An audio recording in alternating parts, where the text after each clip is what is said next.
Pertama adalah bahwa saya tentu aja saya nggak bisa mewakili semua pendukung Jokowi ya. Buat semua pendukung Prabowo jangan pernah khawatir. Kami akan menjalankan apa yang diarahkan oleh Pak Jokowi kepada kami, bahwa kami akan mendukung Prabowo Gibran sampai 2034. Tentu saja ada kecualinya. Kecuali misalnya ada upaya pecah belahnya berhasil, Pak Jokowi akhirnya nggak lagi ingin dekat dengan Pak Jokowi atau Gibran dan seterusnya. Tapi kalau itu tidak terjadi, kita nggak pernah mengkhianati Pak Prabowo. Nggak ada buktinya. Itu satu. Baik. Tapi yang kedua saya mau katakan dulu bahwa saya senang bahwa hari ini teman-teman tuh bilang bahwa yuk kita ngomong hal-hal yang lebih substansial. Yang tadi dikatakan. Betul, saya setuju.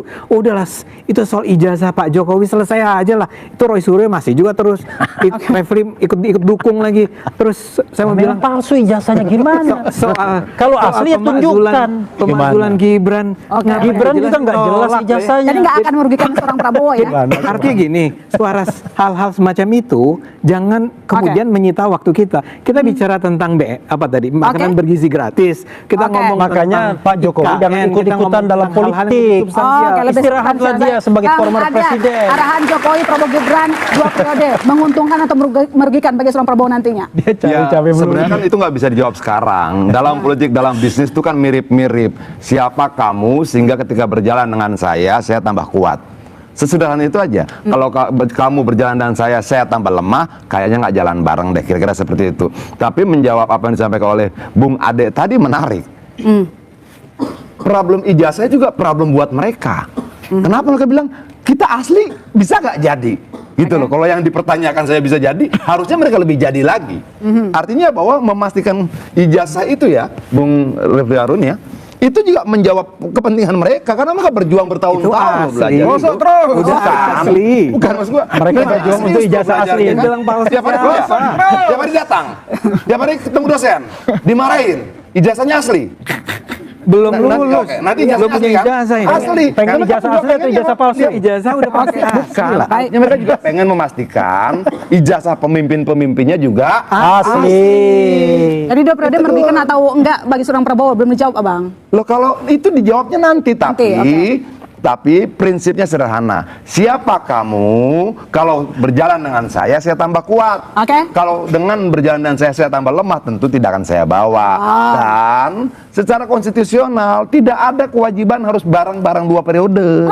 Secara historis, Jokowi juga tidak bareng dan wakil presiden yang sama selama 2 periode. JK udah 2 periode, Bang. Dengan wapres yang sama dalam 2 periode. Ya, JK 2 periode wapres, jadi nggak bisa. Loh, bukan. Saya ke Bang David. Kalau Gibran lanjut di 2029, Pilpres 2034, muluskah jalannya kalau pakai skenario seorang Jokowi? Jadi gini, pertama tadi Jokowi menyampaikan statement itu kan gini, sebagai negarawan dan pengalaman panjang beliau, kata saya setiap Jokowi batuk aja itu membuat bereaksi semua para politisi, para kelompok-kelompok organisasi partai dan seterusnya. Nah, jadi gini, Jokowi sebagai negarawan ingin mengatakan bahwa jangan membuat kekisruan di dalam periodisasi Prabowo Gibran, karena begitu isu-isu untuk mengacak-acak kepemimpinan duet 2-in-1 Prabowo Gibran ini, maka ini akan pincang pemerintahan ini. Nah, itu kan gerakan-gerakan yang ada sekarang itu dibaca secara cerdas oleh seorang Jokowi karena punya pengalaman panjang dan kematangan politik. Luar biasa memang. Kalau mau program-program Prabowo Gibran ini jalan baik, maka jangan membuat kerusuhan, mencoba-coba membangun narasi untuk memisahkan Prabowo. Luar biasa. Semakin takut dia kelihatan, makin takut dipisahkan. Ketika mengikuti skenario semakin khawatir dipisahkan, nanti nggak berguna lagi. 2 poin, Mbak. Apa? Singkat aja. Darah yang tumpah di demonstrasi Agustus kemarin, 1 poin besarnya adalah kami generasi muda akan terus menuntut pertanggungjawaban negara kepada rakyatnya, baik soal pajak, baik soal kekuasaan, baik soal produk, undang-undang, kebijakan. Bahasa bayinya gini, Mbak. Prabowo Gibran Menteri DPR itu karyawan kita, bosnya. Bahkan kita pemegang saham terbesar, karena Gen Z 50% ke atas. Jadi karyawan mana yang dikontrak 5 tahun, baru kerja setahun, udah minta 10 tahun. Kami nggak ngerti sebagai bosnya kenapa itu bisa keluar sekarang. Itu aja, Mbak. Kita pengen kembalikan diskursus hari ini negara kembali ke bab kebijakan publik dan kesejahteraan kami sebagai orang-orang muda. Terima kasih. Terima kasih, Ferdian.